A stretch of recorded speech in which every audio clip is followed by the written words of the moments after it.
Hello po! Ang pag-aaralan po natin ngayon ay how to convert table into a text in MS Word. Ito po. Bali po, alimbawa may table kayo, no?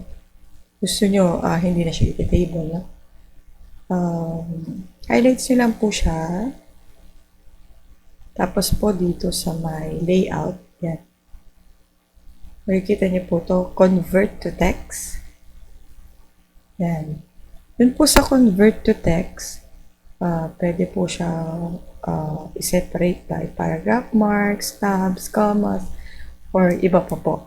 So, halimbawa po yung tab na pinili natin, no? So, makikita niyo po dyan. Ayan po. Pag-click nyo. Naging, wala na po siyang table. Tapos, naka-separate na siya sa by tabs po. Pwede rin po na by commas. So, pag click nyo po, nakakama po siyang ganyan. Bawat number. Na po. Pwede rin po na ito po, yung parang dash. No? So, pag click nyo po, yan, naka-dash sila. Ito po. Bali, meron din po siyang shortcut key. Yung shortcut key niya po, para ma-convert siya into text, ay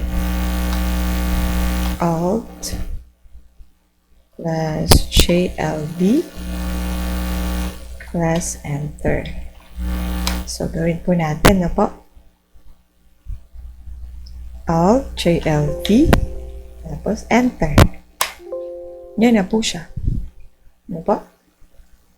Ganun lang po siya. Kasimple na po. Sana po ay may natutunan po kayo ulit sa akin. At salamat po ulit sa panonood. Thank you po.